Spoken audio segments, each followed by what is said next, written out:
gentlemen, boys and girls, welcome to RaceFace.Pro. My name is Stephen Koenig, and you are joining us at the beautiful track of the Nürburgring. Not quite the Nordschleife, that's you got to turn left at the final corner. We are at the Nürburgring, and it is going to be a great one. Some of you going and saying, hey, we have a stream. Yes, you do. Not getting washed down the street as yet. Got close though last night, so apologies for not being here last night, but no apologies to all the action we're about to see on track, because it's going to be wild here at the Nürburgring. And what you guys can't see right now, that Tim the cameraman is feeding me, is what the track is looking like. You know what, Tim? Let's bring the cameras in and so we can see. Welcome to the early morning of the Nürburgring, and we are in for the exciting time where drivers are going to be pushing themselves forward and seeing how they're going to go. Quick run through the championship. Well, we've got 9 minutes qualifying left. Dean O'Keefe leads out the championship on 179 points, with Brandon Kruger running it with 174. Keep an eye on those two. Got a bit of a fight. And others to keep an eye on. Christoph Peterson lying in third place at 132 points, and he's only sitting 20 points away from Tyre on 122, Mike Musa on 114, Ryan Barrington-Smith on 107. Shout out to Ryan Barrington-Smith. This weekend is his birthday, so happy birthday, Ryan Barrington-Smith, from RaceFace.Pro. And I'm not going to sing, because if I do that, probably get demonetized for playing a horror show during, racing. Not a good idea. Daniel De Villiers runs in 7th. In 8th is Johan Bluknoot, along with Kieran Patterson in 9th. And 10th place is Mordre Claessens, who rounds out our top 10, and we will be going racing. So, top of the pack at the moment, Christoph Peterson leads out with 154.3. We're expecting the sun to start coming up and interfering with the drivers, that is for certain. Tian Elof, a very, very competitive driver that has been fighting it out all season. Some bad luck, some good luck. Running 154.485. Brandon Kruger in the big Mustang for the Omnis Gaming KSR is running in third place. Garrett Bukes for the Stingers Racing. And man, oh man, this man has had up and down luck, but has been getting better and better. Sean Skitter a little bit further back, and Sean Skitter, after a run at ERA, he's hoping to have a better one. Zolder was not very kind to him last weekend, and ERA wasn't very kind either afterwards. So back to Nordschleife to have a bit of fun. Kerry Funzel running in 6th for the Patenacity Apex team, with that Simcade written on it. And for anyone that doesn't know, Simcade, for a long time I wasn't quite sure about Simcade. Actually went and took a look, and it is a sim racing distribution company for rigs and parts for rigs, and they do repairs as well. So shout out to them, Pandacity backing them up for getting some repairs. Now know where to go with the T300. Mordre Claessens runs in 7th position. Well, now down into 8th, and because Michael Donaldson puts himself into 5th. Kerry Van Zale coming into the fight as well, with Darren Miller in the Porsche. Keep an eye on Darren Miller, having a phenomenal drive out there. He's backed up by Alan Patterson. Now, they've been on a hard charge to really get the PWSR name out there and towards the sharp end of the field, and been doing a huge amount. Henry Platts running in 12th. Jason Farmer a little bit further back, running in 13th. The Griffin Sim Racing team, and Antonio Gamble will be really impressed to see that he's sitting in 13th. Daniel the Hitman De Villiers out there in the Nissan GTR. Respectfully, he is driving the oldest car and officially a classic, after 18 years of the Nissan GTR being available for purchase, the last Nissan GTR ever built has ran off the production line, and Nissan will not be continuing on with the Nissan GTR. So Daniel De Villiers, who puts himself into 9th position, is driving pretty much the last of its kind from Nissan for a very, very long time. So looking forward to see what he can do. Dean O'Keefe now, keep an eye on our championship leader as he looks to really step it up. Single stinting tires is the game, and is that the plan for this evening? Well, it looks like it may be the case with cooler track temperatures. And when I talk about cooler track temperatures, I'm talking about 10 degrees track temperature. It is frigid out there, and it's 10 degrees air temperature. So hopefully you got your jackets out and going. Taking a look at our virtual grandstands, we got Kalen Mauer, Samuel Bukas, and the biggest, the baddest going and shouting it out. Stian Elof going and deciding he's not going to get a lap in. Christoph Peterson trying to push a little bit harder. Ryan Barrington-Smith, once again, happy birthday for the weekend to Ryan Barrington-Smith. Heading up the ENRC, is going to be taking a break away this weekend from sim racing to enjoy his birthday, golfing. That's one way to really go from one extreme to the next, but you do you. Ryan's going to be chased down by Alan Patterson, currently running in 8th place, 0.1 up in his personal best. Sean Skitter is 0.8 up on his personal best, and Ruben Heineke a little bit further down, 0.4 up on his personal best. A couple of drivers still trying to get that little bit more pace underneath them. Paul Fenter, who is making that run with a simulator cave written on the side, hoping to get some haptic feedback to feel what this Honda is, well, the Acura Honda is going to do over the curbs, and really battling it out. Still highly disappointed. He still drives with the Aston Martin sim racing steering wheel on his rig. Drives a Honda but got an Aston steering. Bad. Front engine, rear engine, you got to get it right. Bit confused there. So definitely some good racing. Dino Kier though, leading out with a 153.852. Tian Elof with a 153.910. You can already see 0.058 between them. Brandon Kruger running in 3rd place with the Mustang a little bit squirrely on the braking into turn 1.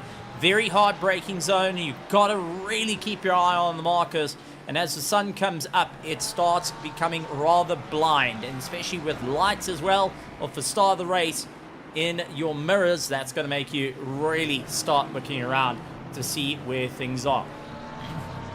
So drivers doing everything they can, pick up that final little bit of pace. Sean Skitter, getting a little bit unsteady as he's trying to find the pace. Unfortunately, through the Mercedes complex, not working out for him.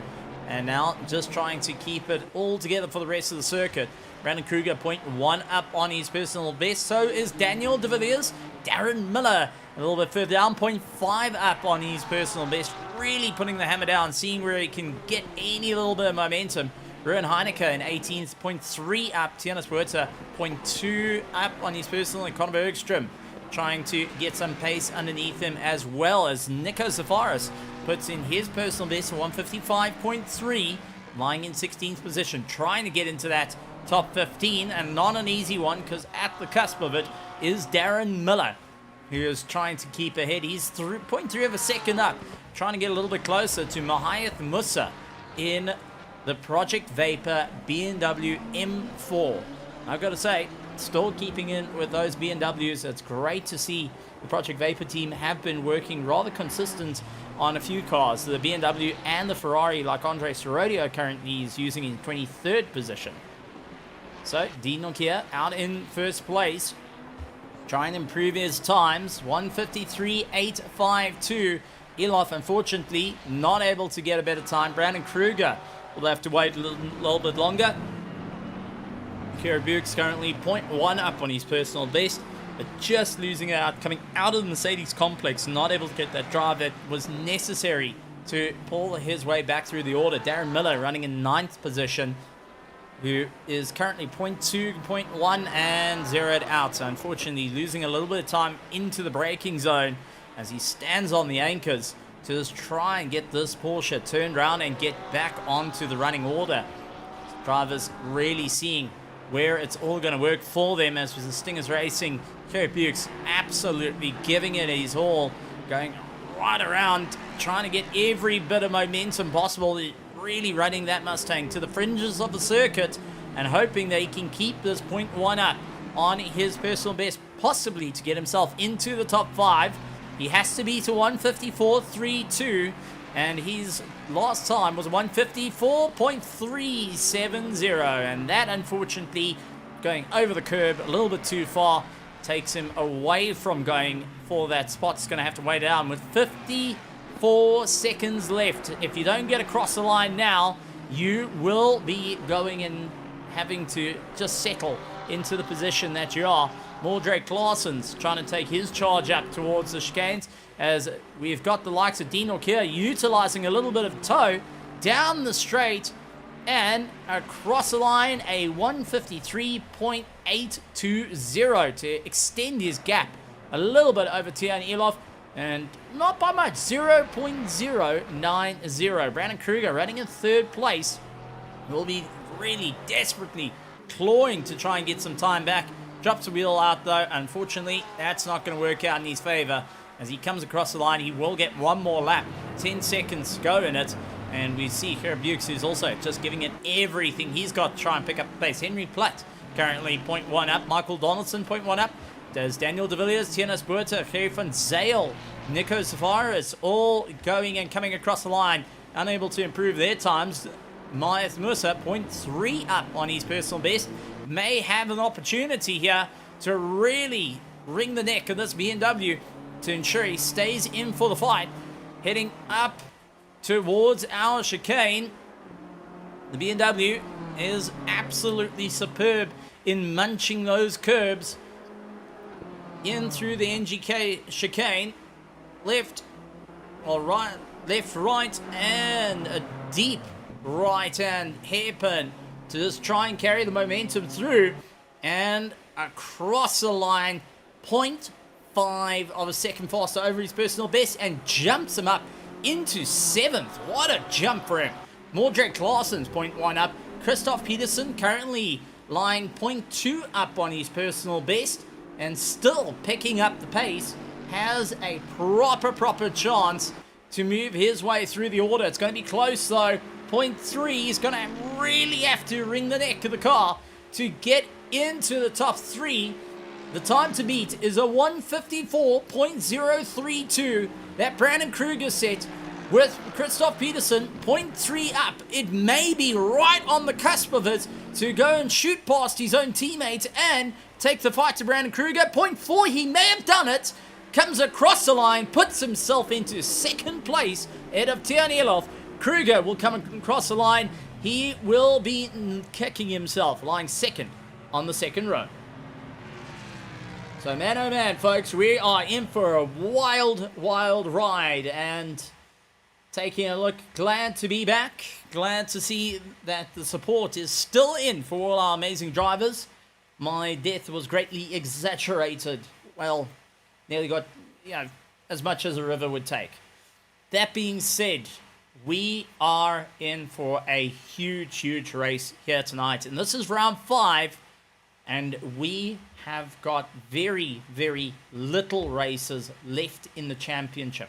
When I say that, I cannot stress it enough. 8-round championships. We're on round 5. That means after this, we've got 3 rounds left. And the tracks is Circuit of America, Alton Park, and Red Bull Ring. Those that are not favored by many drivers. Nürburgring, however, seems to be the home ground for a lot of these drivers. So keep an eye out for some great passing heading into turn 1 if you're able to get late on the brakes. Also, Mercedes Complex. That is going to be an opportunity to get past without losing too much time behind your competitors. Follow your way through the Schumacher S's in the slipstream, charging your way down the straight to ensure that you can get the drive all the way through. So it's going to be a proper run all the way through. And let's head down to the grid to take a look at all the cars lining up. And man, oh man, isn't that beautiful? Just seeing a whole GT3 field. The stars in the sky will start to rise as we start to get to the early morning, 6 o'clock time of day in the sim. As the alarms start to go, the birds start to chirp. The coffee machines already been running from long since past for these teams to ensure that they can have the drivers and the cars ready for some incredible action here at the Nürburgring. Instead of going left to the legendary Green Hell Nordschleife, they'll turn right through the final hairpin to come down this very straight to see who will maximize the points in the championship. And with the championship being so closely packed and so contested across all the different classes racing tonight, Am, Pro-Am and Pro, we're in for a great effort, a great bit of fun. So, that being said, let's take a look at our grid, folks.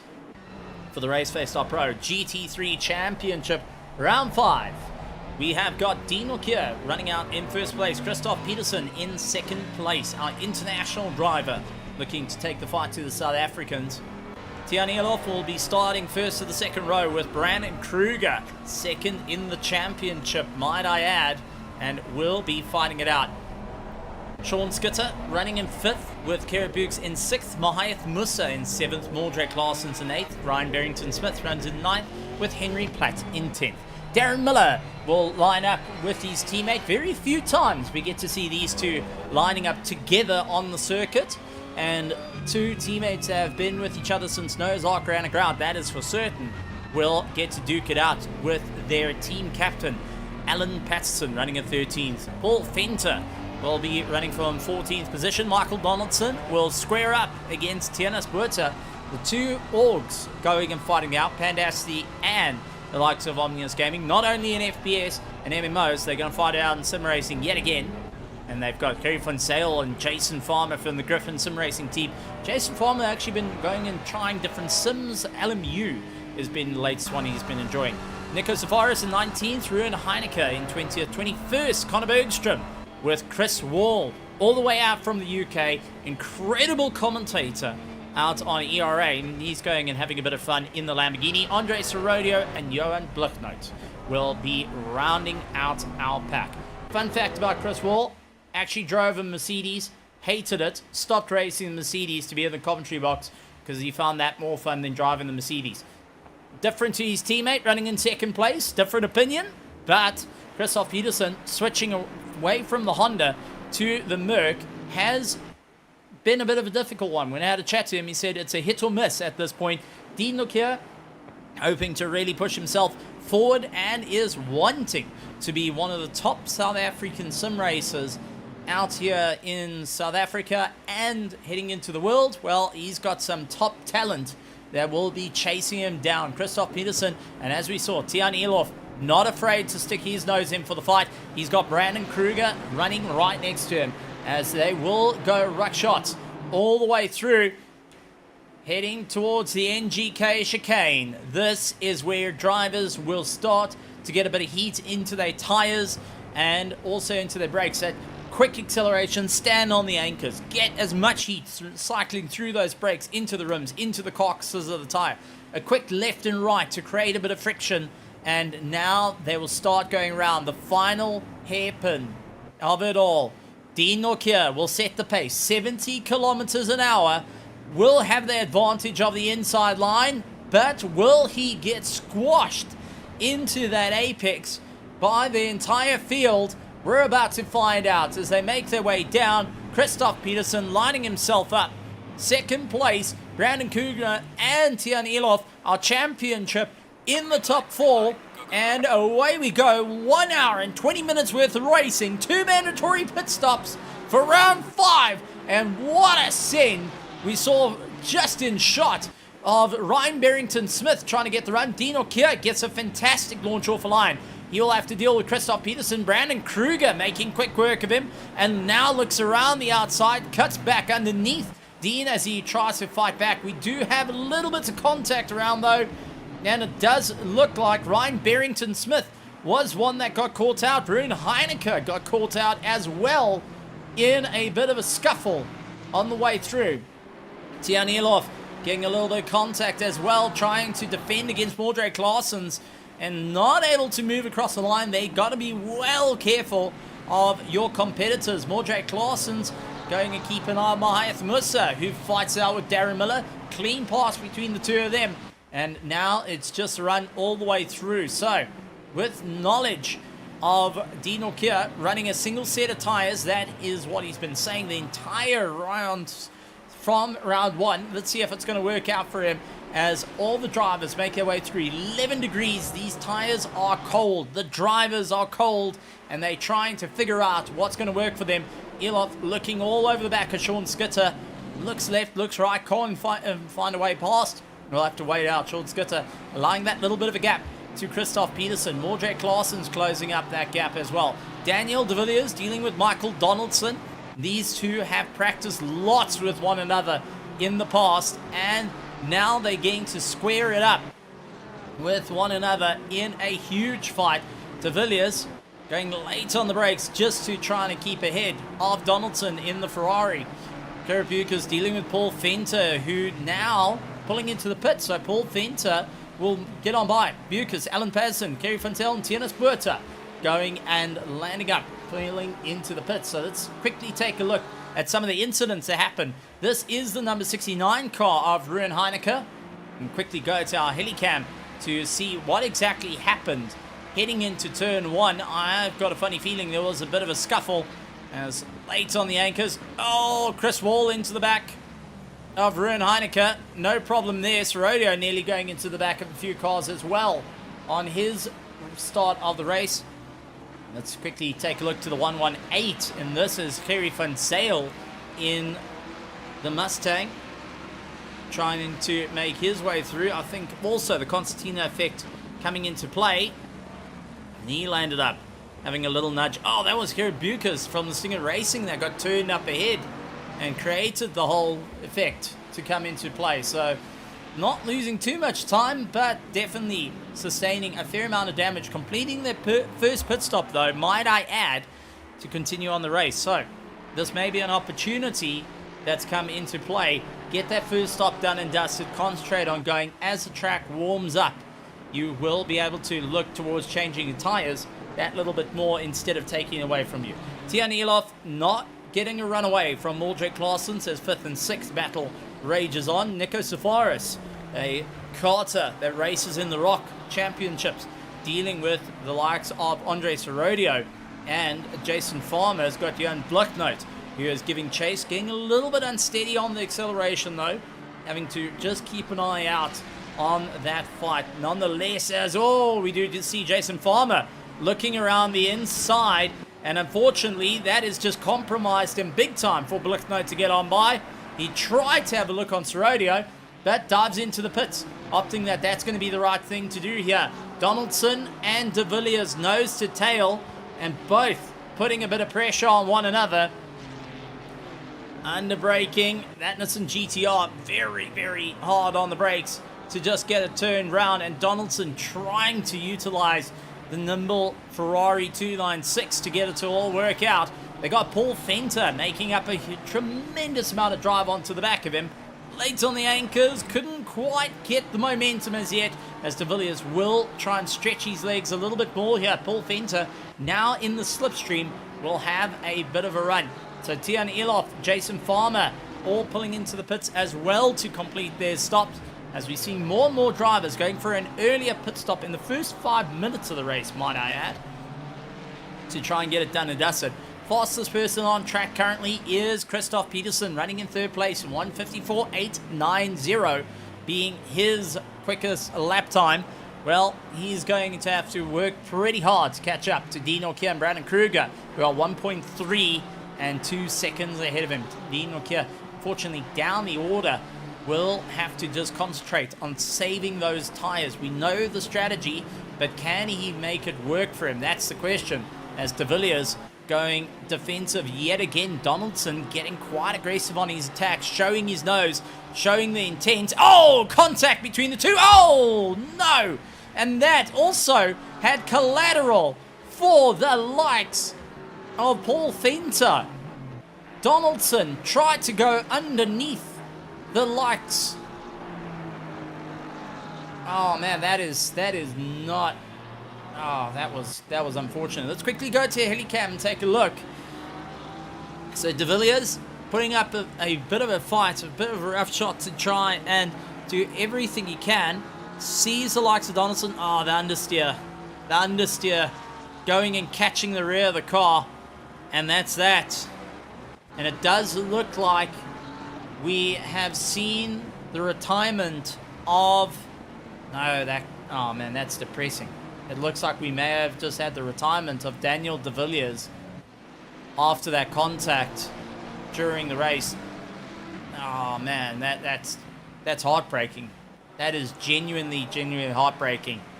Hopefully they can get that car sorted and get him back. I don't want to see a retirement like that. Not from de Villiers, who is carrying the Nissan GTR name, the Godzilla name, that after 18 years of being on the production line is no more. Paul Venter going and suffering from that bit of damage to his car. He's got Nico Safaris in the McLaren chasing him down, and Serodio joining in suit, and Blichnote going and making his way through. However, though, I do want to point out, as we do see Paul Venter lose out the position to Nico Safaris, he goes for the undercut, though. Both side by side. Both are not afraid to go elbow to elbow. And there it is. There's elbow to elbow. And Safaris and Paul Venter making that contact. Not quite the way he wanted it to go. But that's definitely going to be a tough one out there. Safaris and Paul Venter having that contact. Chris Wall having a run with the likes of Nico Safaris now on the back of him, and Jan Blichnote, who is pushing onto the back of Andre Serodio at the moment as they try and battle their way through. Going to be a proper fight all the way through, and we are getting reports, unfortunately, Daniel de Villiers going and saying this and took too much on that damage there and will be retiring the car out of the race, which is rather unfortunate, and the tires being absolutely dead in the water after the contact. And that does happen when you get the spinners. Oh, Blichnote up on the inside of Serodio, and fancy. I do want to point out there was a little bit of rubbing and racing there, but both cars managed to survive. It was a bit of a move, and Serodio stayed alive through it all despite the Mustang going and showing a bit of elbows in. This fine Italian stallion is able to keep ahead of the wild Mustang that's chasing him down behind. So it's a bit unfortunate to see. We've got some drivers going and retiring out of it, and the first of that is Daniel de Villiers. We did see Paul Venter, however, pull into the pits, and he's getting some repair work done. I want to talk about one driver, though, that's got me absolutely foxed through it all. Ryan Barrington-Smith has completed all his pit stops in this race and is now still going out chasing as hard as he can to make any way possible. And maybe that might have been the option. I don't quite know if he's going to be able to make it the 1 hour and 10 minutes without diving back into the pits, but maybe there is a trick that the man has learned in his time of sim racing. Ruben Heineke puts a wheel out wide, trying to keep on to the back of Alan Patterson, who pressurizes Tienes Buerta at the moment. Closest battles out on circuit, other than these three, is also Serodio and Blichnote. Now looking towards turn one yet again. Serodio will now know the tricks as he's got the slipstream. He's keeping to the far left-hand side, looking for the braking marker, and on the brakes into the corner. And it does look like Blichnote just managing to get the nose in as he braked too late, though. Runs out of it wide. Serodio coming back at him, and unfortunately runs too wide as well. Nico Safaris and Chris Wall land up having a bit of contact, the 70 and the 4. And let's quickly go to our helicam to get an idea of it. And this is into turn one. And let's try and see what's happening here. Chris Wall going and moving across, trying to defend his line. Nico Safaris, though, deciding rally racing is the way. Going, and unfortunately, with that rear contact to Chris Wall, kind of ran out of road there. Definitely ran out of road. Nico Safaris will keep on the drive. Alan Patterson is now under pressure from Ruben Heineke and Tienes Buerta as they make their way through. By all three drivers trying to push themselves out a little bit more during the course of this race. And it's going to be a tough one for every single one of the drivers just to figure out how on earth are they going to gain time without killing off those tires, without wiping their fuel out, and when are they going to pit? Because they've all done their first pit stops. Leading out those that have completed their first pit stop is Tyre and Elov. Leading out those that have completed all their pit stop, Ryan Barrington-Smith in 21st position. So as we are getting closer and closer to all the different times and drivers needing to work their way through, let's quickly run through the running order at the moment. Brandon Kruger for the Omnis Gaming KSR team out in first place. Dean Nokia running in second place for PWSR. Logistical Nightmares Racing, Christoph Peterson has got third, with Mordre Claessens from the Pandassi team chasing him down. Henry Platt running in fifth, along with Darren Miller, old Thriller Miller, in that top 10. He's going to be smiling ear to ear for it. Not often we get to see him up there, and now it looks like the track and the car just working in his favor. Connor Bergstrom running in 7th. 8th place is Sean Skitter with Johan Blicknote in 9th. 10th place is Andre Sorodio, followed by Nico Fares. Chris Wall trying to close up the gap. Tian Elof, Mahath Musa, Therapeutics, Kerry Van Sale. And now we've got the battle. Tianis Buerta and Alan Patson giving a bit of a chase. Alan looking with the inside line. Going to go late on the anchors. Can he get it all together, though? As he dives on Tianis Buerta, the Aston Martin jumping over the curbs to just find any bit of road. And Tianis staying alive on that one. Alan cutting the curb yet again. Those are going to hurt the tyres. But I think at this point, he's thrown caution to the wind, knowing Ruan Heineke and Jason Farmer, both Griffin Sim Racing team members, are on the back of him and now will be fighting it out. Nonetheless, this is going to be a proper fight between them all, and see how this is going to turn out as they run the order. So a couple of contacts happening all through the circuit, couple of yellow flags kicking up from drivers just getting a little bit loose on the dirt, but all going well. Patterson feeling the pressure, now got Heineke chasing him down as we jump on board with the Ferrari 296 of Ruan Heineke. This is through the Schumacher S's, absolutely pinned to keep it going. You can see 4th gear into 5th. No, he's going to just travel it in 4th all the way into the corner instead of going up to 5th though and backing it down using a bit of engine braking. He's opting to try and just walk it through the revs in the slipstream. Very, very interesting to see how the drivers have tried different takes, and depending on the setup, once again holding 4th for so long before getting into gear into 5th and just trying to work his way through. As we do see Alan going off circuit, this is the perfect time as Ruan Heineke try to close up that gap, had to go right onto the anchors to just keep it all in check. Alan Patterson now trying everything to get past Tianis Buerta. It has to keep in the toe. 0.8 of a second, closes up under braking all the way through.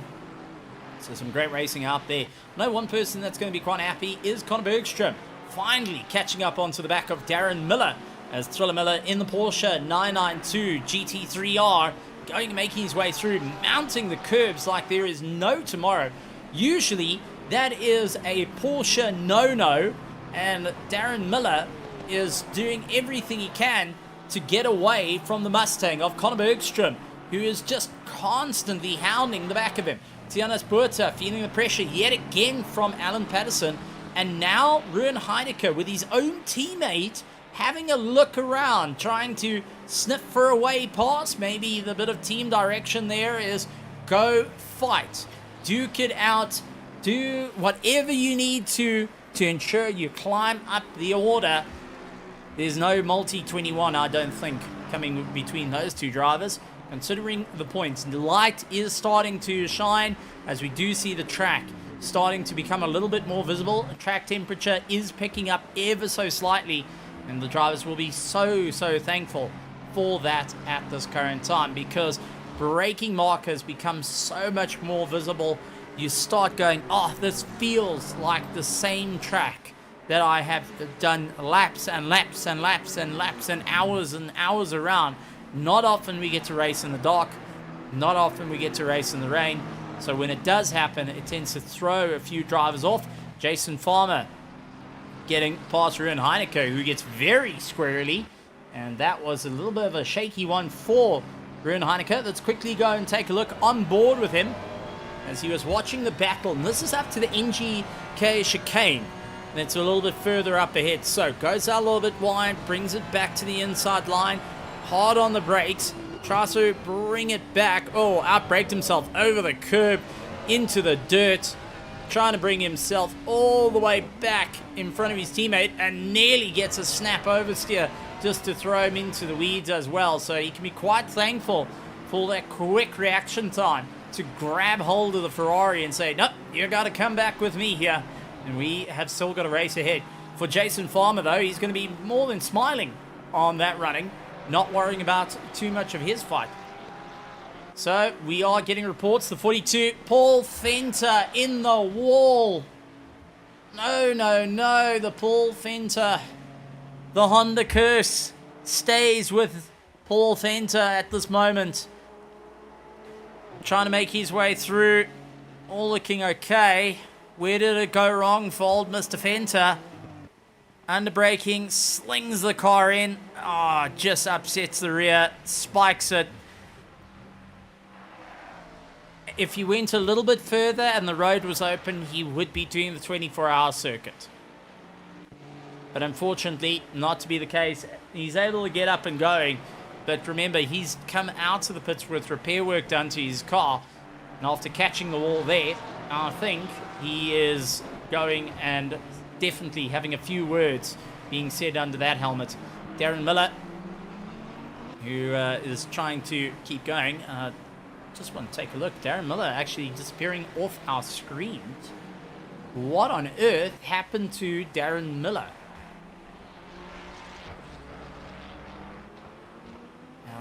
Just taking a look. Darren Miller looks like he may have actually retired out of the race. Something has gone on with Darren Miller that has unfortunately caused him to retire out of the race. Now, hopefully they can get that car up and going. He was on such a positive charge and was really in for the win. Man, oh man. The PWSR car's not getting a break this evening, with the first retirement being the likes of De Villiers and now Miller going out, leaving the one and only the two PWSR cars out there is Alan Patterson and Dean Norkier to fight it out. Alan Patterson has lost his compadres that are usually around him. Dean Norkier will now have a little bit more voices in his ears to talk to him. So definitely a tough time out there. Nicholas Forrest chasing down Andre Sorodio though, and as he pushes on to try and make up a few positions. Mordre Claessens is out on circuit. I know Werner Schoeman's going to be quite happy about this as he sees the Porsche 992 GT3. Oh, with the likes of Peterson late on the brakes. Mordre made short work of him. Said thank you very much there. What a pass. I actually want to quickly go on board and take a look from the helmet cam how he eyed this out. I mean, heading into turn one, you can see it's a bit brighter. You can try and get it going. He's in the tow, pulling himself closer and closer. He peers to the right-hand side, and he baited it. He absolutely baited it. What a move. Pull to the right with the likes of Christoph Peterson thinking, oh boy, here comes a car into my door, going and straightening it out. Mordre Claessens able to stop dead. He says thank you very much, carries on the way, and now he runs in third place. Very, very clever move, but Christoph Peterson will be going and saying, okay, this is what's going to be an interesting time, and I will remember that. Werner Schoeman saying very happy. This is what practice pays off, and it's absolutely right. Lots and lots of practice does mean you can make some really wicked moves to get the job done, and you get to know your car very, very well, as Sean Skitter knows his car very, very well, chasing down the likes of Conor Bergstrom. Looks for the inside and second guesses it. He's going to try and keep in the slipstream up towards the NGK chicane. Now the Mustang can hit the curbs hard, but the likes of the Honda, very, very nimble, getting on the power into the final corner, the Coca-Cola bend, and just not able to get the nose in. We'll have to wait it out just a fraction longer, but heading down towards turn 1, Connor Bergstrom will be feeling the Honda going and breathing down his neck. The twin turbo, the VTEC, coming at him at a rate of knots and just couldn't get him on the brakes. He tried his luck, he looked for it, but couldn't quite get it sorted out. Sean Skitter goes and trails on behind, still waiting for his opportunity to go back at Connor Bergstrom, and he looks for the inside through the Mercedes complex. It's going to be tight for him. Connor Bergstrom trying to hold the inside line as he makes his way through, but it is going to have Sean Skitter with a lot of drive around the outside, trying to set himself up for the next corner into the left-hander, late on the brakes, and Connor just able to lean it out a little bit further. Sean Skitter trying to really hound him at this point. Nico Safaris and Andreas Rodio having a go at one another. Looks like Safaris able to get the pass done and dusted, but don't count out Rodio just as yet as he continues to keep that pressure onto the back of the McLaren as they make their way down towards the hairpin.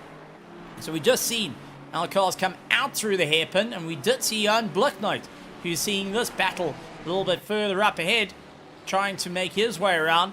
A little bit of slow going coming out for Nico Savaris and Andres Rodio, smelling blood in the water at current as he keeps the pressure on the Pandacity Apex. Nico Savaris doing everything he can to stay ahead of Andres Rodio. The Project Vapor driver knows exactly where he needs to be to take the fight. Nikos Forrest, with a background in karting, knows exactly how to put up a fight and also where he needs to lean on drivers. Oh, not quite where you want to lean on there. Door-to-door action, bit of DTM action, but Sorodio getting the pass done and dusted, sharing a bit of yellow with that green as he makes his way on by. Nikos Virus, unfortunately, having to wait yet again to go for a pass. Turn 1 is going to be the ultimate charge here. Chris Wall feeling the pressure from Tian Elof now, who is all over the back of him, and Tian now in the slipstream, look towards the inside line. He's hounding it, he's looking for it, possibly going for it in the slipstream, heading towards turn 1. Late on the anchors, Lamborghini Ferrari. What's going to work out though? It does look like Tian Elof gets the pass done, but doesn't lose the drive out of the corner. I thought he was going to lose that drive. It wasn't to be the case. Nikos Varis still on the back of Andres Rodio to make their way through the Mercedes complex, but this is a fight for 6th and 7th. Sean Skitter once again hounding the back of that Mustang, really trying to fight it out. The American Power going and doing everything that he can, and I've got to say, Connor Bergstrom in the American Power is showing off that he does know where Lesotho is. We're going and driving around and supporting in the world of South Africa. For anyone that's watched the news, you'll know exactly where I'm getting at. The guy said, don't watch news, go watch the news. It was quite entertaining. Sean Skitter, though, in the Honda, really keeping the pressure on.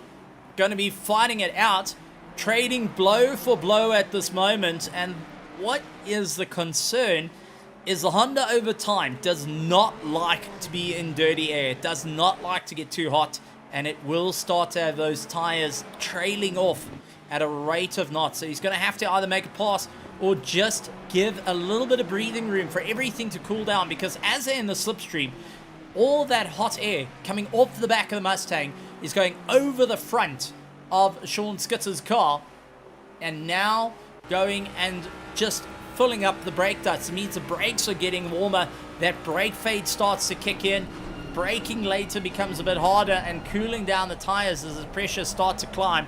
It does look like Skitter tries for the inside line. He just couldn't get that pass done. Looks possibly for an undercut now.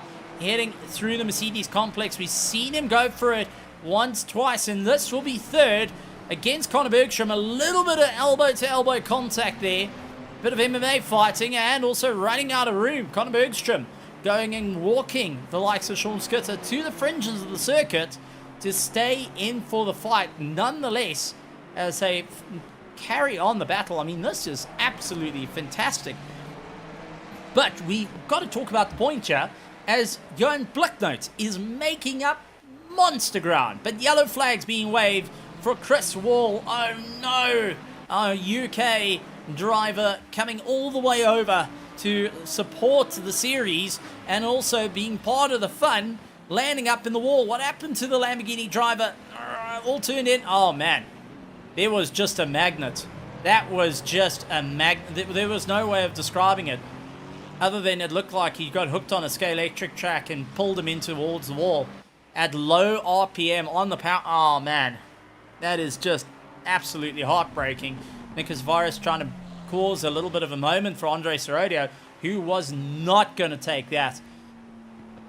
The bait was thrown and the bait was not accepted. Try something different. Serradio, the Project Vapor, watching what's ahead of him, not in the mirrors and not too concerned as Sean Skitter dives into the pits. Not to lose too much time. Black Knight will gain that position. Andre Serradio and Tavares, though, are going to continue on their drive. So Sean Skitter will be watching out. We're here. Tian Elof comes on by. He's leading out those that have done their first pit stops, followed by Mahayath Musa, Gerrit Bukes, and Clary van Zale, Tianus Buerta, Alan Patterson, Jason Farmer, Ruan Heineke, along with Michael Donaldson, have done their first pit stops. Those have completed, Ryan Barrington-Smith and Paul Fenter, ones that are stuck in a little bit of a problem. Chris Wall, who's now dived into the pits to get behind Sean Skitter on the way through. So slow going. Skitter coming to a stop and restarting. I think the big red button that says stop start got bumped there, and he had to stop the car, get himself going. Conor Bergstrom allowing Black Note to have a look past and not arguing too much. Two Mustangs going to pull each other along here, and Black Note and Conor Bergstrom, knowing that they've got a fight behind him, will try and get a little bit closer to Henry Platt running in 5th place. Serradio, oh man, contact with Tavares, big contact there. As we cut to it, Nico Tavares under braking, catching likes of Andre Serradio. Tian Elof gets the pass on by, but it does look like Nico Tavares actually returning the position to Andre Serradio, saying sorry about that one, but that was totally on me, and we'll have to keep an eye on that. So really close by. I mean, let's go to the helmet cam and just try and see what happened under braking. 3rd gear, 4th gear, slipstream, tunnel vision kicking in, and oh man, way too late. Absolutely way too late, and slow down the gears as well to get that done. Unfortunately, that's what landed up in that bit of contact between the two of them. Able to keep going though and continue on the drive. As we do see Serradio coming into the pits, he will get some repair work done to his car. Brandon Kruger leads out the pack with Dean Norkier running 2.9 seconds behind him, trying to slowly but surely get a little bit closer into the fight. Mordred Claessen's running in 3rd place, and quite a good run for him, with Christoph Peterson trailing 2.3 seconds off the back of him in the Mercedes. Henry Platt running in 5th place, along with Johan Blacknote and Conor Bergstrom. Tian Elof and Nico Tavares running in 9th. 10th place.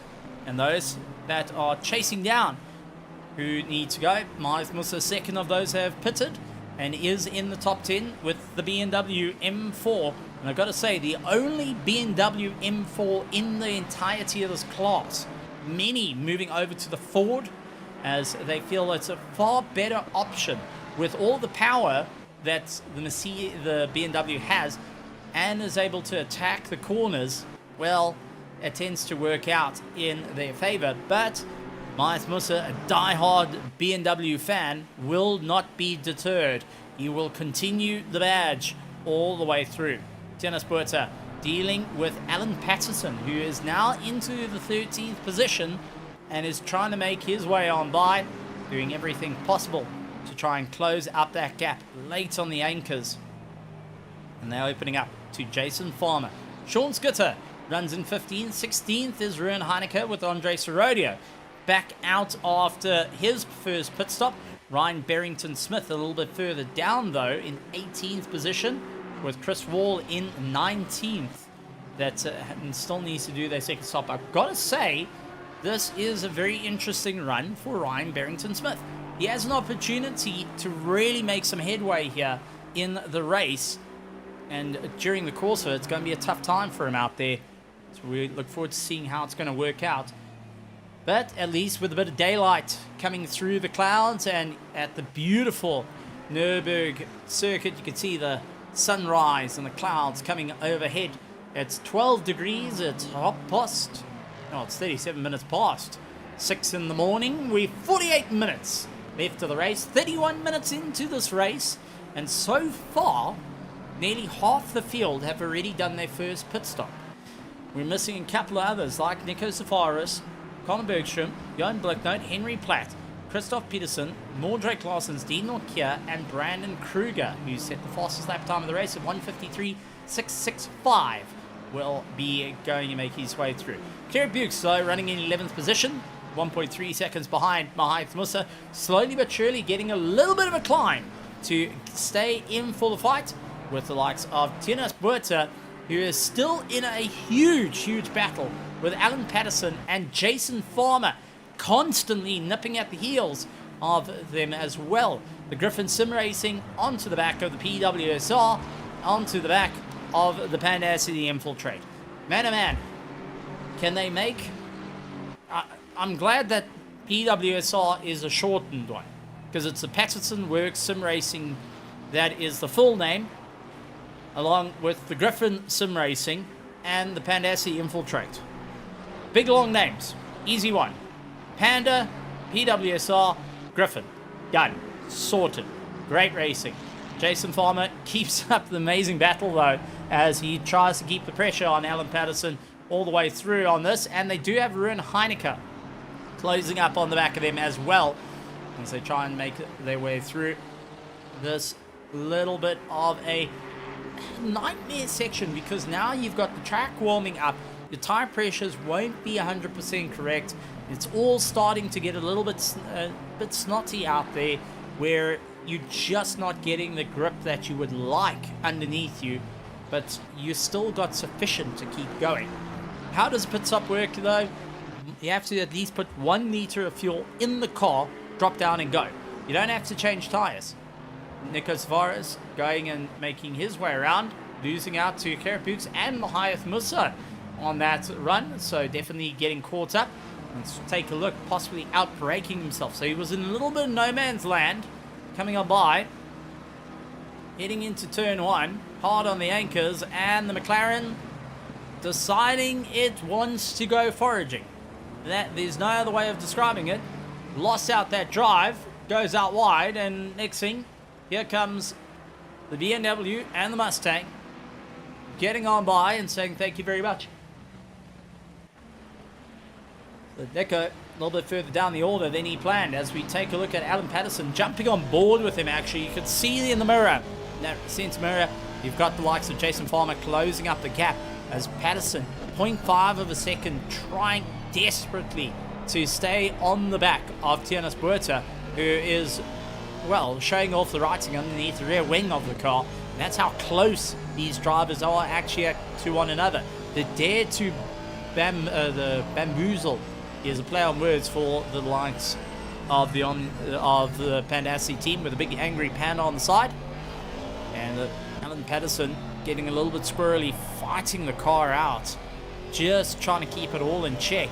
Will definitely struggle with Jason Farmer getting the toe on him through the Schumacher S's. Was quite happy.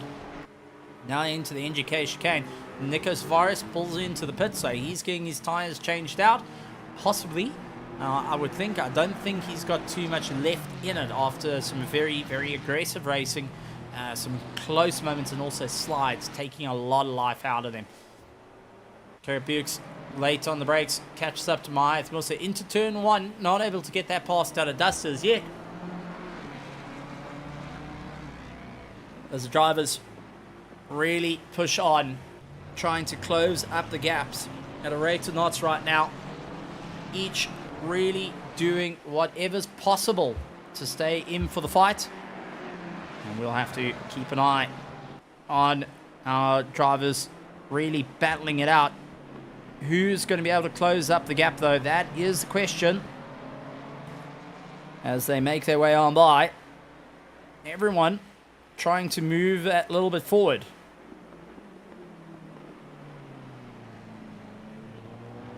great to see some great racing on the way through. You see, like Alan Patterson's hanging in there, lying in 12th, just out of the top 10. They do have Sean Skitter, though, closed up that gap at a rate of knots, though, keeping the pressure on him. And we do have one of the Omnibus Gaming cars, and I think that may be Michael Donaldson. Yes, it is. Michael Donaldson down in 21st, who's going to stick on the back of the train. Can't really get past in this. If you're going to get past as unlap yourself, you've got to really check out of the fight. You don't want to stick around too often. You want to just try and get going and duck out and fight it out on the way through. So definitely some tough times out there. Sean Skitter will have to get his elbows out. Jason Farmer will not relinquish the position too easy during the course of this race. A couple of drivers still needing to get their pit stops. Brandon Kruger, Dean Norkier, Mordred Claessens, Christoph Peterson, Henry Platt, Johan Blicknote, and Connor Bergstrom going that little bit longer in the race to see if it's going to work out for them. Gotta wonder, though, is it going to be too late? Is Gerrit Bukes, though, a beautiful try to get for the pass of Mayath Musa, both going and reading each other rather well. It's almost like watching a ballet. And for those that think, oh man, ballet is boring, and yes, you sometimes feel like it's long in the tooth. But think of this little dance that they're having.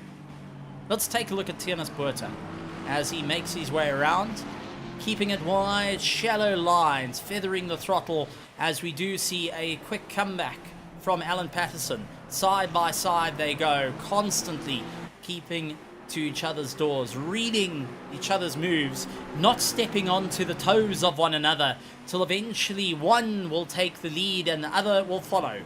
A little bit, maybe it's Russian dancing right now, because man, that was a little bit rough on both sides. And that has now had Jason Farmer and Sean Skitter. Alan is now going up against the door of Jason Farmer, and the door closes. Oh man, Alan turned round, Skitter into the dirt, Donaldson on the pass. Well, that was a little bit on the rough side. Okay, I was talking about the beautiful tango that goes in, but unfortunately that landed up at the drunk uncle in the wedding, going and trying to dance, and Sean Skitter into the dirt with all that as well. Man, oh man, that is definitely not what I had envisioned and what I was trying to explain through it all. What not to do. Okay, back to these two, because they seem to be keeping it all together, and we do see Darren Miller going and talking in the grandstands, and I just want to ask for Darren Miller, who unfortunately looks like he's taken off the helmet, what on earth happened to you? You were on such a great drive. We were really, really rooting for you, and it just looked like it may have been a disconnect. Hopefully you can share some light onto it. Alan Patterson into the pits, Ruben Heineke into the pits, Sean Skitter into the pits. And Sean Skitter, I'm sure, is sick and tired of the pits right now, as he wasn't in the pits too long ago. 20 laps completed by our leaders. Gerrit Bukes and Mayath Musa making their way through. JC joining out in the virtual grandstands. Nail-biting action as ever. That is very, very true and poignant to all the racing. But once again, I do want to stress this. Ryan Barrington-Smith, in the first 10 minutes of the race, completed both pit stops. Done. There's 39 minutes to go. He's climbed from 23rd position all the way up into 14th after that. Brandon Kruger now into the pits. It means Dean Norkier is going to get on by. Mordred Claessens gets on by. Christoph Peterson gets on by. We did see Alan Patterson exit in the Aston. And it does look like Ruben Heineke as well, who tucks in behind the likes of Christoph Peterson. Henry Platt gets on by. Blicknote gets on by. So we are still seeing drivers trying to capitalize and have some great moments out there. Connor Bergstrom into the pits as Brandon Kruger waits to go out that little bit longer. Lots and lots of time being spent, though, for Kruger. What does this mean? Tires, possibly, I would think, as we do get the 333 of Gerrit Bukes, who landed up getting to pit lane. What on earth happened to him? So dives into the pits Okay, looked like just a routine pit stop to try and get it done and dusted and out the way. It was a quick yellow flag that clicked up on my screen. Good to see that it was just for a pit stop to just get himself sorted out and carry on with the rest of the race. Connor Bergstrom, Tiannis Buerta, Jason Farmer, they're in the pits for the final one, which leaves Dean Norkier, Mordred Claessens, Christoph Peterson, Henry Platt, and Johan Blicknose. Only 38 minutes and 24 seconds to decide when they're going to get their first round of pit stops done and dusted, not even their second. Where the likes of Tian Elof running in 6th has completed his first pit stop. He's got Matthias Musser chasing him down, Brandon Kruger in 8th, Andres Rodio in 9th and 10th place. Connor Bergstrom with Ryan Barrington-Smith gaining another 2 positions. So now Ryan Barrington-Smith up into 11th position is on a rapid climb to fight it out. Mordred Claessens into the pit. Henry Platt now into the pit. Dean Norkier continuing the drive. Christoph Peterson doing exactly that as well, as we do see the only 2 cars to pit for the first time is Christoph Peterson, who gets immediately chucked into traffic with the likes of Jason Farmer and Heineke going around him, and you can see Alan Patterson in that Aston Martin just up the road, and Alan Patterson is trying to stay away from the 2 Griffin Sim Racing team. Tian Elof now up into 3rd place, so maybe the early pit stop worked out in his favor here to continue on the drive. One that is going to be suffering is Nico Safaris, running a little bit further down. He has got Alan Patterson on the back of him. He still needs to do one more pit stop. Alan, Ruben Heineke, Sean Skitter, all of them have done their pit stops. They are racing to the end at this point, which is absolutely incredible stuff. Ryan Barrington-Smith may have an opportunity here to finish in the top 10 by pitting twice in the first 10 minutes of this race. I mean, that is unheard of for some, but maybe just figuring out can just run that car a little bit further. They say when you get a little bit older in age, you get a bit wiser. Maybe he's got that little bit wiser of fuel and tires. Patterson, though, has gotten very wise to Nico Zavaris' braking markers, closed up at a rate of knots, and Patterson is hungry for the pass, looks on the inside and gets it done and dusted as Zavaris backs out of the fight, trying to close up, under braking through the NGK chicane.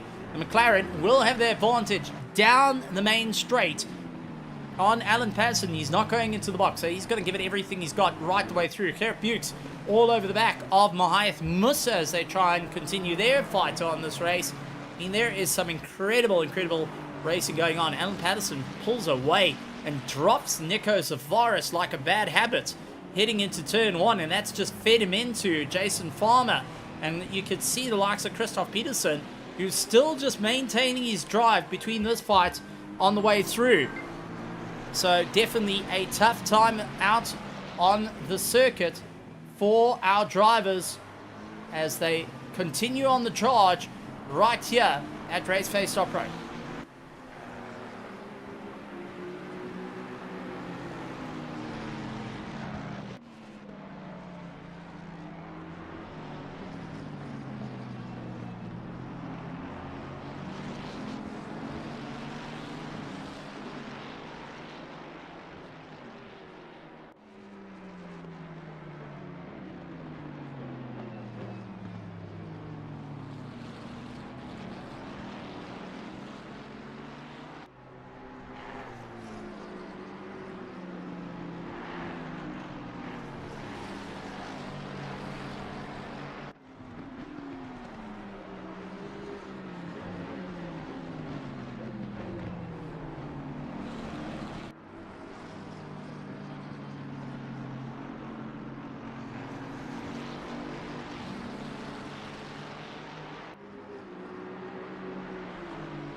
And back after that, bit of technical difficulties as we do see the likes of Nico Zavaris having a run. Oh, contact between himself and Jason Farmer that sprints them both out, and it looks like it was the likes of Christoph Peterson, who is now in 2nd place. Let's ruin Heineken by and not wanting to be caught out there. definitely a difficult time between them. So Rodeo with Blicknote having a run at him. So our drivers really pushing as hard as they can to make up some ground and see where they can really get the run through the order. It's always a difficult and tight time out for all our drivers, with Blicknote and Rodeo still keeping pressure on one another. But we are starting to see those accidents creep in little by little on the running order of this race. So Rodeo and Blicknote are the closest. Well, talking about that, we got Mahath Musa and Bukas, who are all over one another. Bukas not backing down, will continue to try and challenge for that 11th position that's ahead of him as they are racing to the end. Ryan Barrington-Smith, early pit stop, once again worked out in his favour. Rodeo dives into the pits, leaving Blicknote high and dry out on the track, saying, we played enough, buddy. Now it's time for me to get my final stop. Connor Bergstrom is going to continue his bit of momentum through, and Ryan Barrington-Smith will gain yet another position on the run through. Absolutely incredible stuff. And, well, talking about some of the exciting guests that are here, we've also got the Jutech Simworks going and joining in. And they had a couple of their drivers racing on Tuesday, now going and supporting our drivers here on a Thursday. Great to see Nico Zvaris and Sean Skitter fighting it out, and Nico Zvaris just handing that to Sean Skitter. Not going to fight it out at all. But Ryan Barrington-Smith, now officially, folks, is in 9th position. Pitted in the first 10 minutes, is in 9th. I'm seriously impressed with this and the consistency that's come out of it, because his lap times have been running consistently since he's finished all his pit stops. 155.3 to 155.2. He has not altered that times in the last 24 laps. I mean, that is incredible, incredible effort. Tian Elof pulls into the pits to get his final pit stop done and dusted. Dean Nokia and Christoph Peterson still needing to do their final pit stops, as we do see Jason Farmer trying to get on by. And that leaves Christoph Peterson to actually just let him go, not wanting to fight out there, and will utilize the toe. Great to see it. And oh my words, do my eyes deceive me?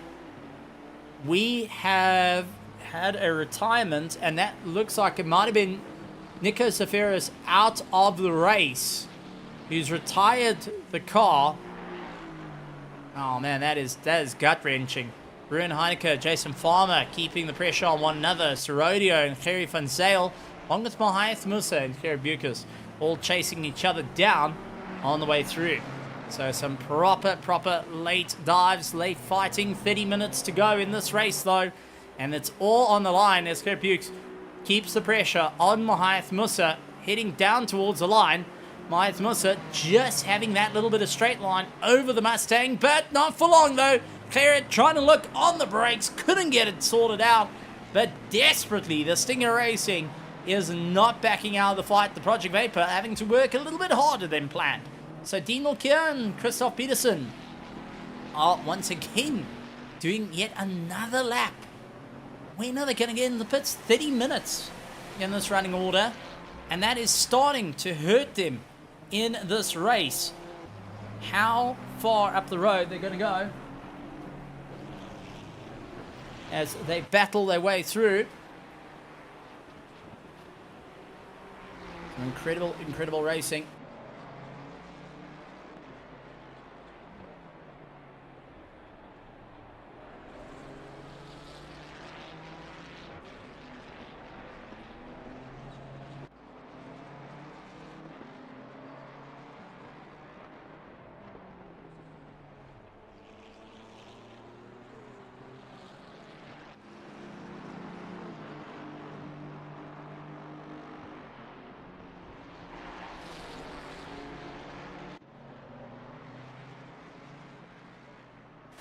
Drivers really working hard to keep it all going.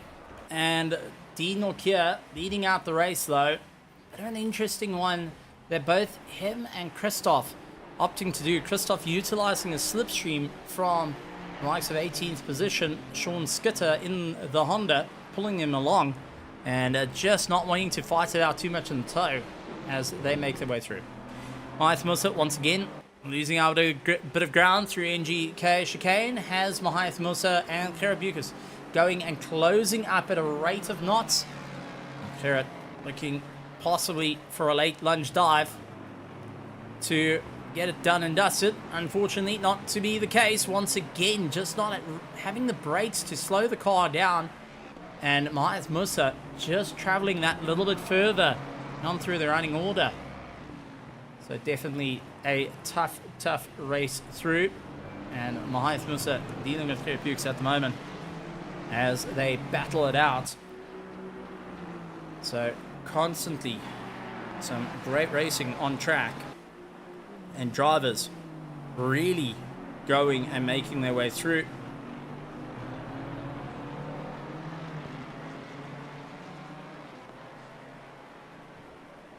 Our drivers hoping to go and fight it out for the remaining 27 minutes of this race.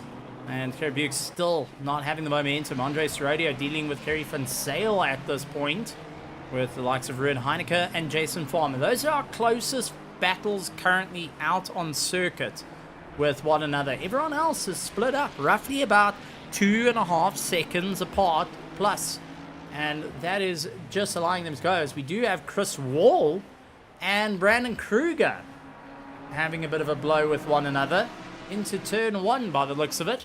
So Chris Wall giving everything he's got. Brandon Kruger in tow, pulling himself along, looks for the inside line, and is he going to go late on the brakes? Yeah, most probably so. Whee! A little bit of contact there. Trying to get back to the racing line under braking as the road tapers up.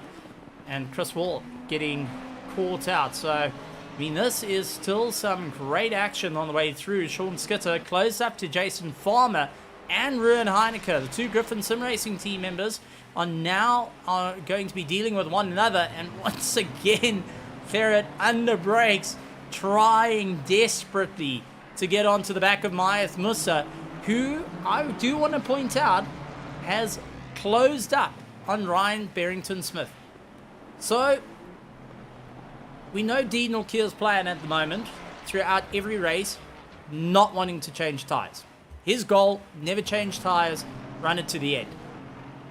Christoph Peterson, on the other hand, may have tried to do the same thing. And that is where it's going to be a bit interesting to see the drivers go. A bit of a swap around though, as Ruud Heineke and Jason Farmer swap each other around. And now have to deal with Sean Skitter on the process as well. We did have the yellow flag for the 42 of Paul Venter. Let's quickly take a look here as he makes his way around. And I think it was just a quick lift to allow the Pandacity TNS Buertzer to get on by.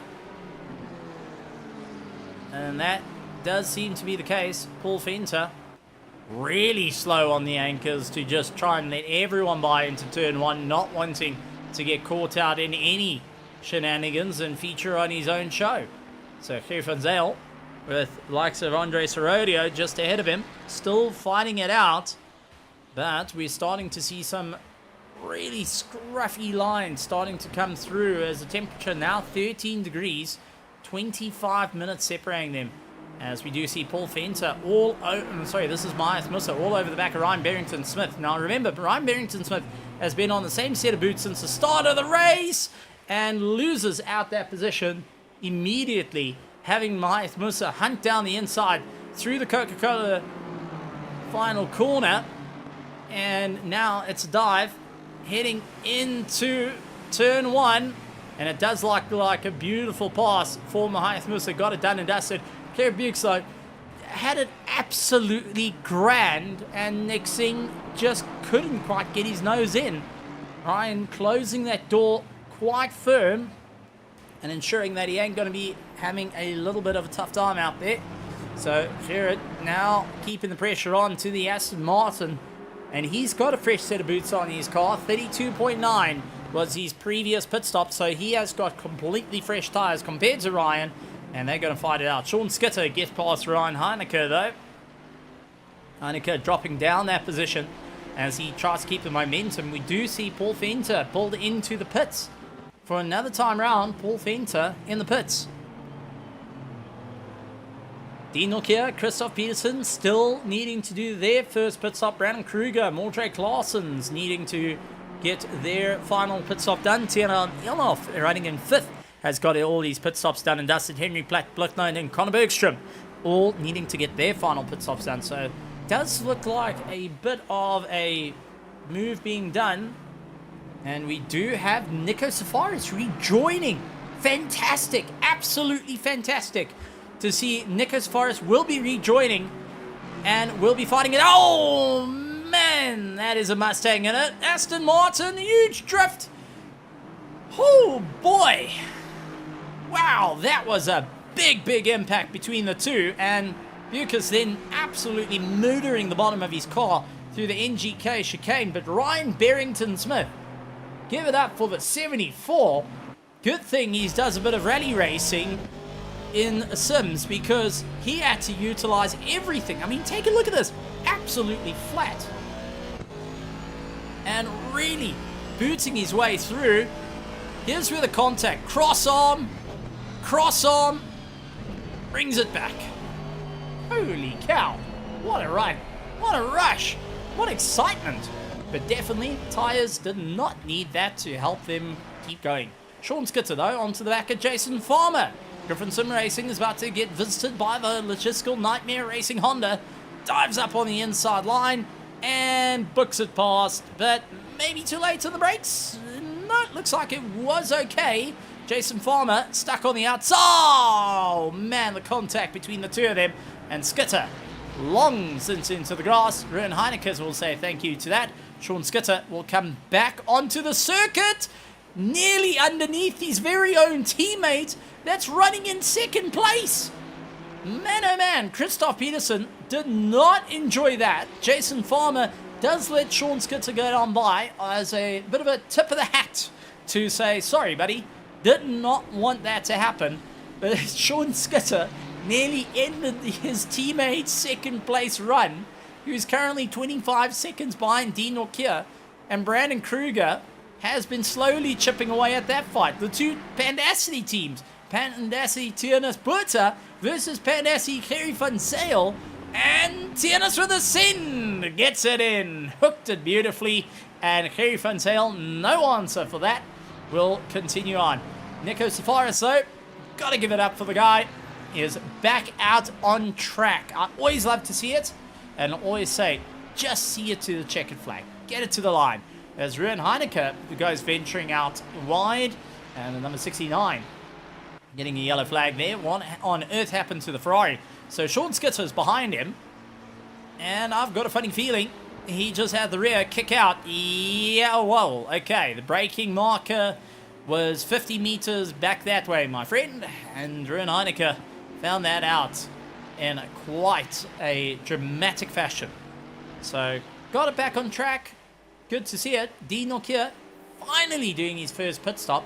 Christoph Peterson, on the other hand, will not, and he will gain a position. So we've got our change up for the lead.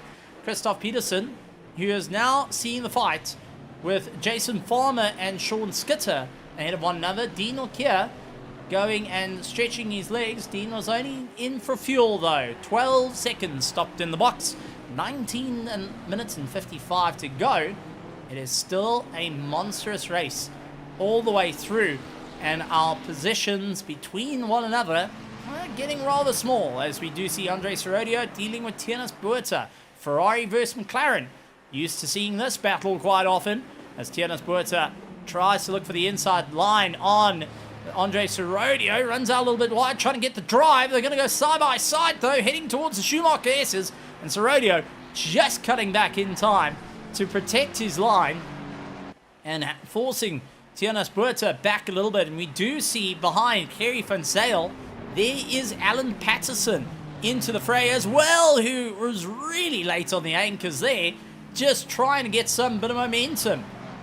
Henry Platt gets on by, Blicknote, Conor Bergstrom, all coming out of the pits. No, they haven't got out of the pits, they just swapped positions by the looks of it.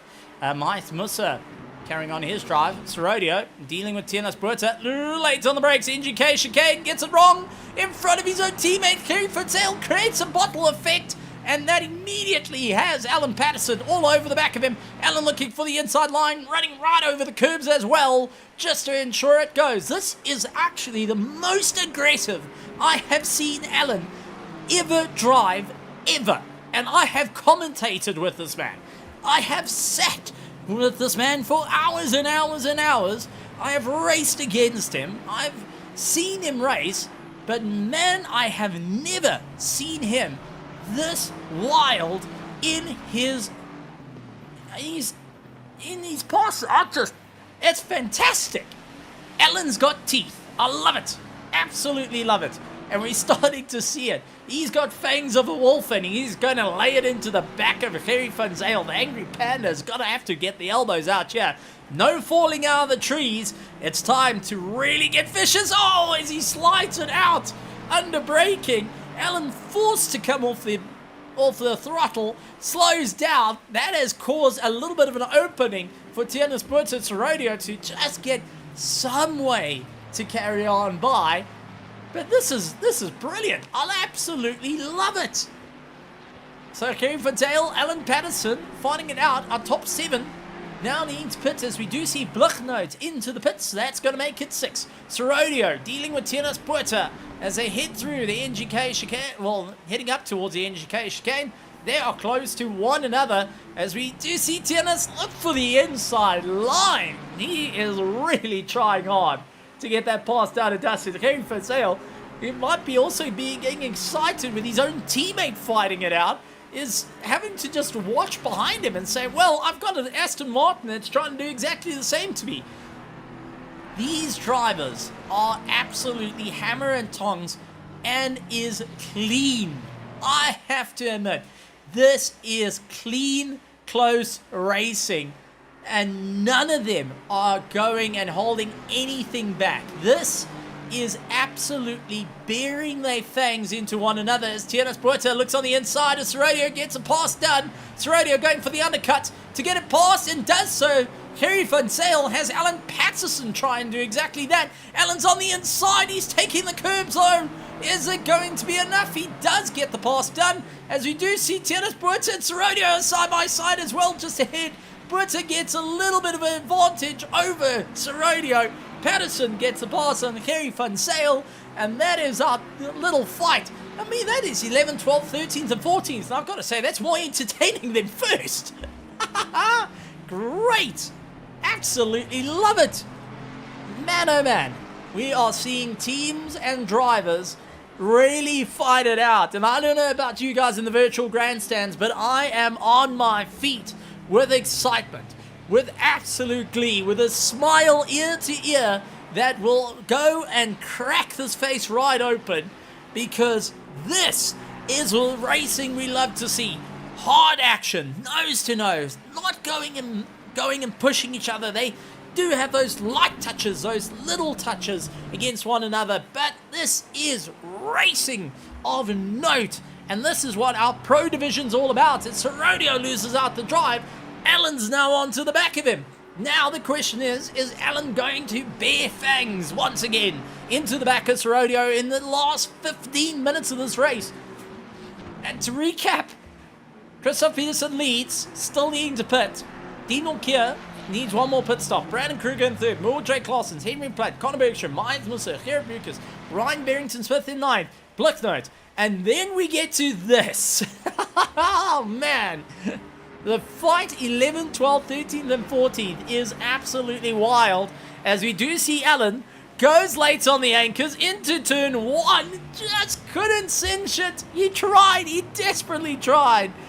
But just wasn't close enough to make it work. And he's hunting down Serodio now to see if he can get the pass. Alan's on a good fresh set of tyres. Oh no, a little bit of contact. Serodio loses a little bit of drive. Alan brings it back though. And Kerry Footsale's rejoined into this fight as well. Woohoo! Footsale is now in for it big time. Absolutely incredible, incredible stuff as Kerry Footsale will carry on a little bit more momentum. And as they make their way through, I mean, this is going into a proper race on the way through. And it looks like it is starting to settle ever so slightly, just enough for us to catch our breath. And honestly, that's well needed with the racing that we've seen out so far.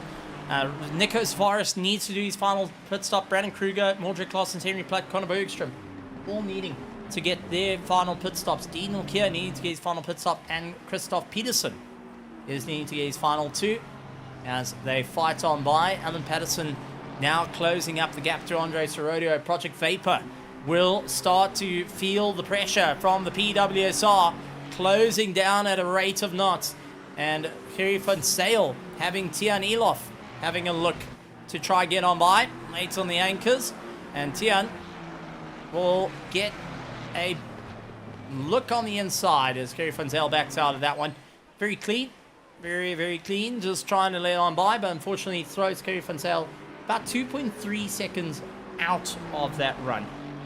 It's definitely not quite where they want to be. And now we're starting to see drivers who are pushing the limit. Sorodio's got the inside line, and Patterson around the outside. Patterson's going to have the advantage into the left-hander. Can he get it hooked in and done? And he does so.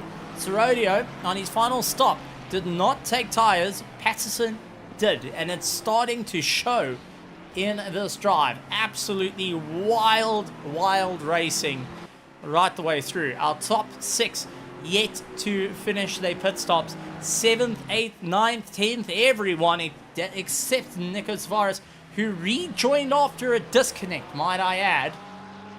He still needs to do his pit stop, but he's rejoined after that. Paul Fenter sitting it out in the pits. So he's unfortunately going to be out of this run. And Christoph Peterson, Dean Norkier, and Brandon Kruger, Mordred Claessens, and they're miles apart from each other. I'm talking about 13, 14 seconds in that. Henry Platt, 11 seconds from Mordred Claessens, 12 second back is Conor Bergstrom. So they're definitely well enough apart, but ones that aren't well enough apart. Tiernan Spuerta, Alan Patterson, Sorodio, Johan Blicknote, and Ryan Barrington-Smith are close to one another. Jason Farmer with his own teammate, Ruben Heineke, all over the back of him, trying to get that pass done and dusted. As we do see Elof looks on the inside of Sorodio. Sorodio, going to give him a little bit of room. Not an inch more, though. There's an inch and nothing more on the way through. And Sorodio losing track of Alan Patterson. Now, Alan's going to be the next one, but has got a difficult situation. It's going to be either into turn 1 or the Mercedes complex, which is going to kill the drive to Tiernan Spuerta. If he can maintain the drive, though, and allow the likes of Elof to get on by, heading down towards the hairpin, that might be the better option of the two. And Alan Patterson will have to keep that well in mind, as we do see Heineke having a look on the inside of Jason Farmer. Two teammates, but nothing goes and tells them from hiding away. And I know Gamble, who will be sitting out there in the grandstands, will be shouting from the rooftops, saying race, race, race. That is most certainly the case, as we've got Blicknote all over the back of Ryan Barrington-Smith, trying to make up some ground, and Ryan trying to hold his place. Tiernan Spuerta has immediately Alan Patterson, and Alan has not relinquished that spot to Elof. Now this is down towards a hairpin. This is going to be crucial, and it looks like Elof not going to get the pass done, and Patterson keeping it firmly locked in to try on keep on the back of Tiernan Spuerta. Blicknote will chase down Ryan Barrington-Smith. Look for the inside. Couldn't quite get that pass as Ryan puts a wheel on the dirt, getting him a little bit unsteady. 9 minutes and 40 seconds to go in the race, and we are in for a race and a half through the Schumacher S's up towards the top of the circuit. Alan eventually relinquishing the position, as we do see Ryan getting a little bit skating out of the NGK chicane into the Coca-Cola, and at Blicknote having the door firmly closed on the nose there. That stallion not going to the glue factory as yet, as the Aston Martin continues to hound, pressure, and force a mistake out. And oh boy, Tiernan Spuerta is about to get a whole lot of problems here, as he's pushed wide, touches the dirt, gets a little unsteady, and here comes Patterson with the drive, launching it around the outside. And Alan Patterson gaining the pass and used Elof as a wrecking ball. And I can't stress that fact enough as they close down on him on braking, and Tiana Spuitzer closes down on the likes of Alan Patterson. Blicknote going after Ryan Barrington-Smith, looks towards the inside line, backed out of it though. That was just a thought. That gremlin in the head started shouting as he tries again for the look. Couldn't quite get it to stick as the door closed on him, but definitely showing his nose and intent. Gerry van Zyl having Sean Skitter having a go at him. It's 8 minutes and 17 seconds to go. Kruger in the pits. Christoph Peterson yet to do any of his pit stops. Nothing. He's got nothing under the belt there. He is really running it down to the wire and trying to stretch his legs as far out as possible as Van Zyl tries to defend against Sean Skitter. Gets it on the inside and gets it booked in. Beautiful pass and getting their travel through. Man, oh man, what a wild run. Blicknote in the toe of Ryan Barrington-Smith. Ryan starting to hurt, and that is becoming more and more shown lap after lap. We do see Mordre Claessen's into the pit, so he's getting his final pit stop done and dusted. It's going to bring him closer to Mahath Musa. And they've completed his pit stop. Oh, Blicknote late on the brakes, nearly into the back of Ryan Barrington-Smith as they make their way through. There is just fights all over, folks, and we are seeing it at a rate of knots here as Ryan Barrington-Smith stuck on the outside. Blicknote going to try and get him on the brakes into the first corner. Gets it done. Ryan trying for the undercut, but couldn't quite get his nose put in underneath him. And Blicknote finally cracking that position open and forcing Ryan to drop down into 10th place. But he is not out of the fight just as yet. He's in the tow, pulling himself along for this. Man, oh man, quick rundown. Christoph Peterson leads the pack along with Dean Norkier, Henry Platt, Brandon Kruger, Conor Bergstrom, Mahath Musa, Mordre Claesson, Gerrit Bukes, Johan Blicknote, Ryan Barrington-Smith, Alan Patterson, Tiana Spuitzer, Andre Serodio, Sean Skitter. 15th is Gerry van Zyl, followed by Jason Farmer, Ruben Heineke, Chris Wall, Michael Donaldson, Tiana Elof, and Nicholas Forrest round out the pack. As Nico, well into the dirt there, not really what you want to do. And he is losing out a bit of time. He is a lap down, but is still trying to hound back some laps in the running order. As Mahath Musa tries to close down on Conor Bergstrom, who will need to stall a bit. Brandon Kruger, on the other hand, is banking on the likes of Henry Platt to get in the pits done and dusted. Dean Norkier, and will do everything to get past Christoph Peterson. He may have the opportunity to though, but Christoph has got a lot of headway over the likes of Dean Norkier. Nearly 14 seconds between the two, and that may be a big advantage in the running order. Musa trying to keep ahead of Claesson. Serodio, Scott Skitter going late on the anchors. Looked around the outside. Serodio walked him out to the fringes and holds the inside line. Skitter having nothing to fight back there. Will have to wait out maybe for the inside into the final Coca-Cola corner. Nah, couldn't quite get that sorted out and continues on. Tian Elof though, and this is Tian Elof actually was a disconnect, folks. So he disconnected. He's down in 20th position. He was on the running order. Still reconnected, put in the fastest lap time in the race with 1:53.065. So give it up for him to really still stick it in for the fight on the way through, despite the disconnect, which is always a absolute heartbreaking moment, as we do see Sean Skitter up on the inside of Serodio. Gets the pass clean. Serodio tries to come back at him outside of the Mercedes complex and just couldn't get the run. We'll have to wait it out again. Jason Farmer fighting out against his own teammate, Ruben Heineke, at this point, as Christoph Peterson finally gets his first pit stop done. He's getting out of pit lane. Dean Norkier going and retaking that first place. Henry Platt now into the pits to get his pit stop done and dusted. We do see Nico Zafaris into the pits to get his pit stop, his final one done and dusted, which means it leaves Conor Bergstrom, Dean Norkier, and the likes of Christoph Peterson to go and see when they're going to pit. 3 minutes and 53 seconds, folks. A pit stop can cost you nearly 30 seconds. Bear that in your mind, nearly 30 seconds. Christoph Peterson, 21.9 seconds behind Dean Norkia. Dean still needs to pit, and he may have done just enough to get ahead of Christoph Peterson. Unless, and I'm going to go on a gamble here. Really going to go on a gamble. You see the two go and close up, as we do have Henry Platt and Blicknote go side by side as they make their way through, and Blicknote making short work of Henry Platt, who's come out of pit lane with some very cold tyres on that Aston Martin V8 AMR, and will now have to deal with the wrath of Ryan Barrington-Smith closing up. Jason Farmer and Ruan Heineke still in chase. Chris Wall dealing with Michael Donaldson as they continue on the charge, and time ticking over like there is no tomorrow in this one. Christoph Peterson closing the gap, 22 seconds to Dean Norkia, getting his final pit stop done and dusted. This is crucial, absolutely crucial to get it done and find out where it's going to go.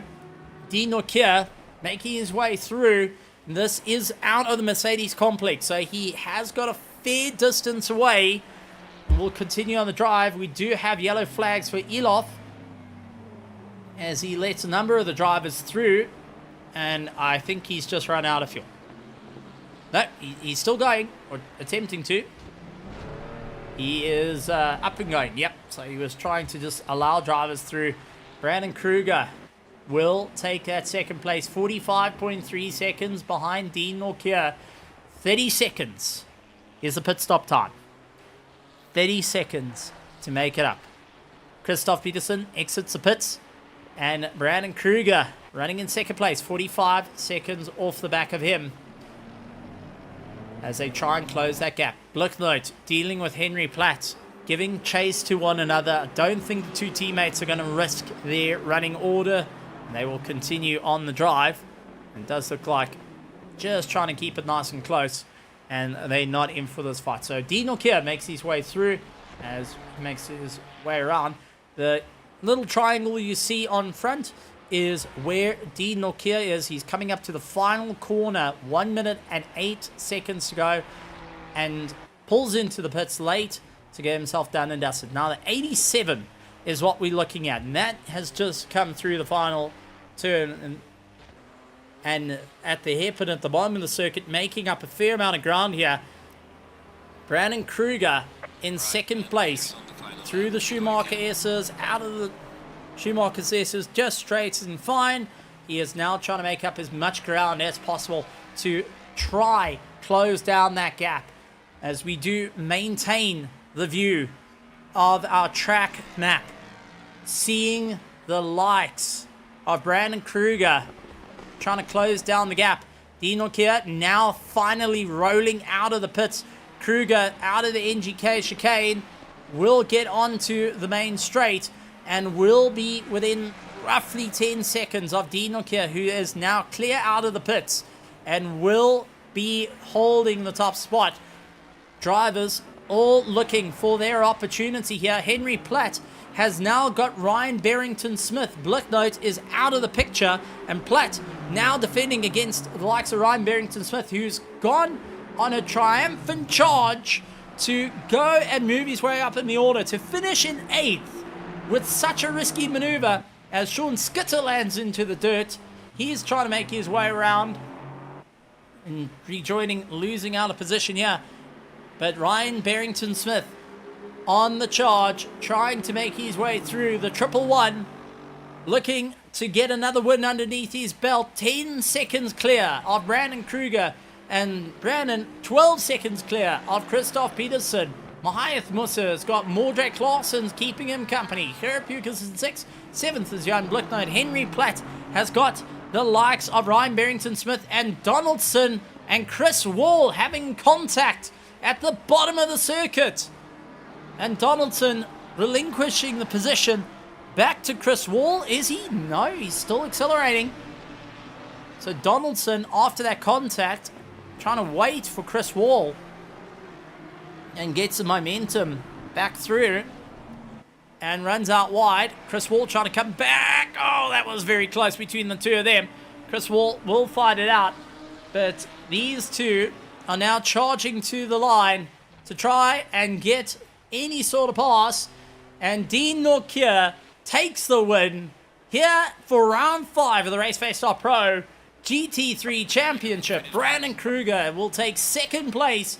Christoph Peterson, after a triumphant run, will take third. Mahath Musa behind with Mordred Claessens. Absolutely great stuff. Kerabukes along with Johan Blicknote. Henry Platt keeping ahead of Ryan Barrington-Smith. Conor Bergstrom will be running in 10th position with Alan Patterson trying to close up that ground. 11th with 12th, Tiana Spuerto, Andre Sorodio, Sean Skitter, Kerry Van Zale, Ruan Heineke keeping ahead of his own teammate, Jason Farmer, as they make their way through. Donaldson beats out Chris Wall. Tianilov will make his way around, finishing in 20th, ahead of Nico Safaris, his friend. As the 33, Tianilov, quite slow around the circuit, just taking in the moment of rejoining. And what a run, what excitement, what craziness. Sorodio beating out Skitter to the line by 0.8 of a second between the two of them. Kerry Fitzale, and here comes Ruan Heineke and Jason Farmer. Oh, come on, Jason, a little bit of throttle, little bit of throttle, little bit of throttle, little bit of throttle. Ruan Heineke just had that little edge over Jason Farmer, and literally side by side for the Griffin Sim Racing team. I won't lie, last time I did that, I just gave it a little bit more juice to get across ahead of my teammate. Worked like a charm. But wow, oh wow, what a race did we see, folks.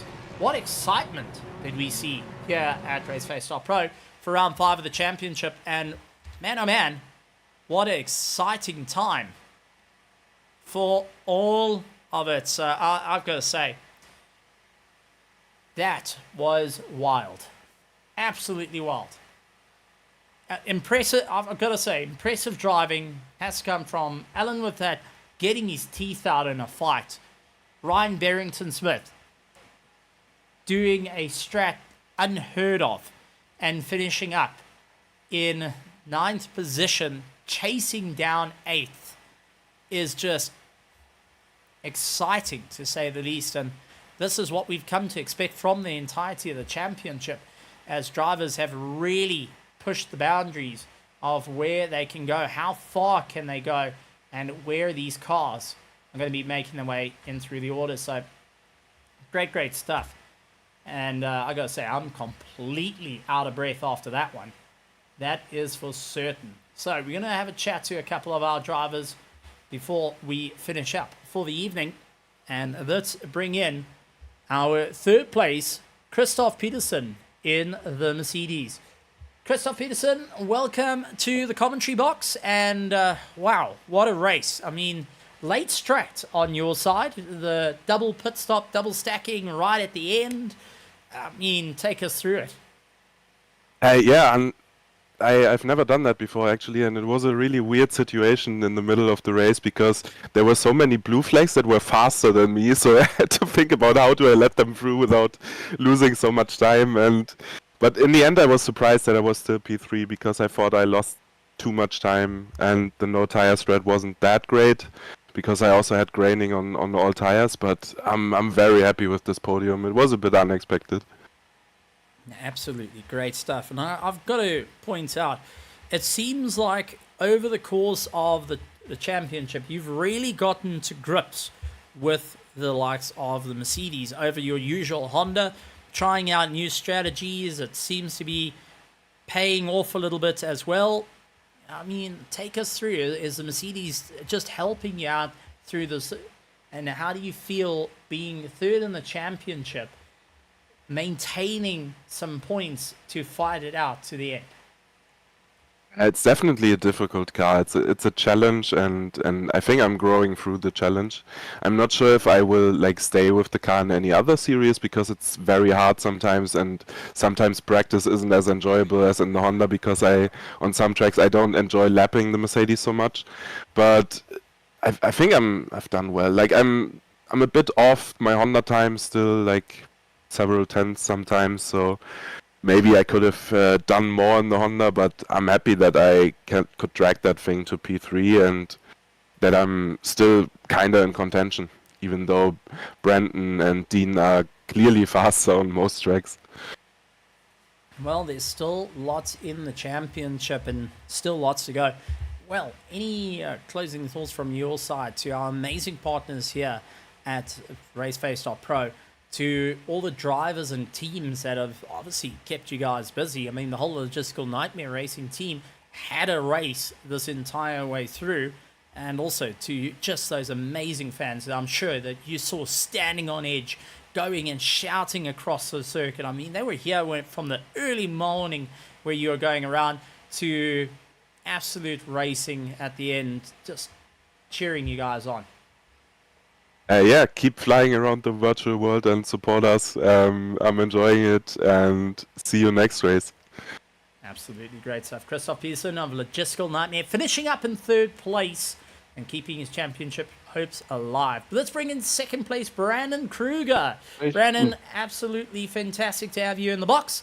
And man, oh man, strategy playing off at the end was a little bit concerning to see Christoph trying something vastly different to usual strategies. Were you feeling under pressure, or were you quite confident on your pit stop strategies? No, I was. It's a pretty simple strategy with the Mustang, unfortunately. That thing uses tires egregiously. It is Formula Drift by the half-hour mark. I can tell you that. So my pit strategy will be the same as usual, just pit in halfway, optimize the tires. Unfortunately, going long would just be suicide. But yeah, no, I saw Christoph doing something different, but it's the AMG, so I wasn't particularly worried. I knew Dean would go long with the Ferrari. I just did not expect the pace. I mean, from the start of the race, he went from 54.1 to like before the end of his first pit stop was a 54.3. Like, how do you even compete with that? I think I'm just here for fun, it seems. So I don't know. We might have to text to LFM, say, hey, whoa, Ferrari needs a nerf. Because I was here for participation, unfortunately. Well, but yeah, no, it was good. It was good fun. I like the track. Well, the racing was still absolutely great out there. How did you find going through the darkness into daylight? I mean, that's quite a jarring effect for drivers, considering brake markers are suddenly coming to life and you're starting to see a little bit more on the circuit and it's looking a little bit more familiar from the darkness that you were previously in. Yeah, no. I must say the track is very beautiful at night. You can't argue with that. It's quite fun to drive. Luckily, all my brake markers are quite visible, whether it's at night or in the day. So it wasn't jarring at all. In fact, I would have preferred it if it was just entirely night the whole time. It's always nice to race at night. But yeah, no, simple for me. Well, second place in the championship, still keeping the hopes alive, going through it all. Anything you'd like to say to our amazing partners here at RaceFace.Pro, all the amazing teams, drivers, and I'm sure you saw the absolute die-hard fans that were there from the frigid cold of 10 degrees all the way through to the track warming up to about 15 degrees by the end. Yeah, thanks to our partners at RaceFace. It's always nice to have some sponsorships. Thank you to Omnius Gaming, of course, and Switch, as well as AOC and in April. They wonderful sponsors here by us at our racing team. I want to thank my teammates for keeping me company during the race. Also complaining about tires, so I don't feel alone. But yeah, no, it was a good, fun race. Thanks to everyone in YouTube watching the stream. Have a good night. Absolutely great stuff. Definitely have to work on those Pirellis. They've got some life in some cars and a little bit of worn out in others. Brandon Kruger of Omnius Gaming, second place in the championship, second in the race. Well, let's bring in our winner and leader of the championship at the moment, Dean Norkier, coming into the commentary box. Dean, welcome to the commentary.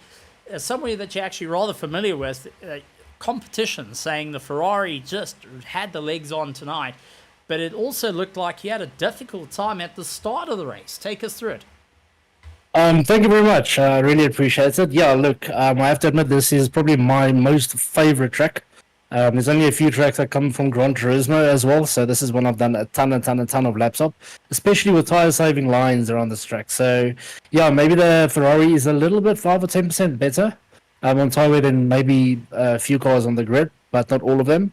But it's all against me as well. People shouldn't always discard driving style and what a driver does to get that. I mean, there's a lot of Ferraris on the track, so you still have to do what you need to get done in order to conserve tires. In the beginning, I wasn't struggling at all. I think I did 8, 9, 10, 11, 12, 13, or 18 laps, or 15 or 18 laps on round 2-3 tenths from each other. I think I did 8 or 9 54 ones in a row, just getting there to my time, which is about half a second to a second off of what I could do in quali pace or push select pace. So no, I knew I was going to conserve tires. I saw Brandon going ahead. I know the pace he has, and he had to make up 20 seconds in order to jump me in the pits by tires. That means he had to do a second a lap faster than me every single lap in order to gain that advantage. And unfortunately, he wasn't doing that with the Ford Mustang's tires. He had insane pace. So I just knew I had to conserve the tires, not be too fast, and just slap lap after lap. I'll definitely walked your way up to the front and got the win. But it looked like, with being Alan Patterson and yourself the only two PWSR cars out on the circuit, how were you in approaching traffic? Because there were some monster battles out in the field where getting past looked next to impossible to do that. Look, I was fortunate enough not to have a battle ahead of me, because in one of my previous races, Donington as well, if I'm not battling for a 1 second or 2 second gap to somebody either ahead or below me, I would let them battle it out. And most times, at least, they see that a faster car is approaching them. They don't approach each other or overtake each other. I do know Mr. Donaldson, unfortunately, for a whole lap was stuck ahead of me. Perhaps I don't think he maybe saw me, etc. of that. So I don't lose a lot of time under blue flag. Maybe a second and a half or 2 seconds on that lap. I'm going to DM him. He's a friend, so that's okay. And apart from that, no, I saw Paul Fenter. He let me go. So no, blue flags for me at least wasn't. I know that one or two other people, when I saw the track map, was having some battles with blue flags and guys not changing tires versus changing tires. So it was all a gamble to see what's happening at the end. Absolutely great stuff. Well, anything you would like to say to our amazing partners here at RaceFace.Pro, and to all our admins and stewards working tirelessly behind the scenes, but also to the drivers, the teams, the family members, and most importantly, the absolute petrol heads that sat through the cold of 10 degrees and most certainly need a hot cup of hot chocolate after that. I mean, anything you'd like to say to Of course, yeah. Stephen, I think besides myself, I think you know most of the people who's going to be in the spectator stands or in the grandstands, and I don't think hot chocolate's percentage is enough of alcohol in there. So they would probably have some OBS or whiskey. So yeah, I hope they enjoyed it. 10 degrees was very cold, was very tricky to know the tires. And again, thank you to all the sponsors, to the people behind the scenes working so effortlessly and tirelessly to make this possible for all of us. I know this season a lot of the big guys are gone. But yeah, it's all good and fun, and I really enjoy racing with the guys. And we'll see what the next season brings. And yeah, thank you to all the sponsors. Well, they always say when the big guys step away, the bigger guys step forward. And that seems to be the motto. Thank you very much, Dean Norkier, on a chat. Absolutely great stuff. To have a chat to Dean Norkier on winning the race, the PWSR driver, going in single stinting tires right the way through. I mean, it works. It seems to work. It will keep people scratching their heads. But for how long can he keep going? Because we have got some tight racing coming up next week with some incredible action. So Tuesday we will be out racing at the beautiful tracks and having a bit of fun in the Gen 3 supercars plus the BMW M2s together. David vs. Goliath. We have got round 6 of the championship for our GT3 Sprint Series and our GT3 Championship heading out to the Circuit of Americas. Personally, not a track I entirely love, but everything's bigger in Texas. So we've got to really take that into consideration because that track has more than enough runoff to make any sort of mistakes. So the question is, how's it going to go? I want to do, just say one thing though.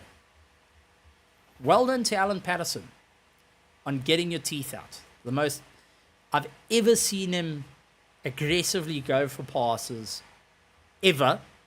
So, firstly, well done there. Second, Ryan Barrington-Smith, well done on your early strategy to get you up into 9th position. That is always exciting, and I can't wait for the future. We're in for an absolutely exciting time here in the world of RaceFace and the RaceFace Championships that are up and coming. Coming up this weekend, though, from RaceFace.Pro, we would like to wish all that are participating in the Africa SimRacing Festival this Sunday across iRacing, ACC, rallying, bikes, karting, all of it. We'd like to say thank you very much and good luck to you guys. Go and represent South Africa and bring home the gold as you fight it out against everyone up throughout Africa. And we actually challenge those in Africa to come versus us. We want you guys to come at us because that's where the challenge, that's where the fun is, that's where the excitement is.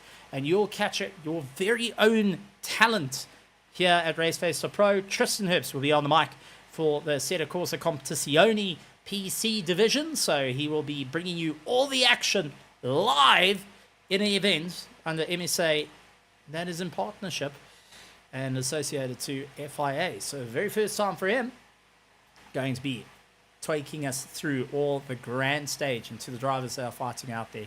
Enjoy. But ladies and gentlemen, boys and girls, thank you so much for joining us here.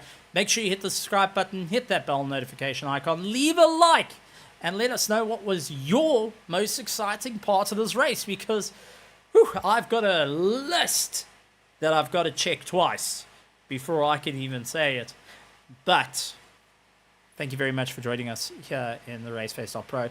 My name is Stephen Koenig, and from the THT commentary box, I'd like to say good morning, good afternoon, good evening, and good night, everybody.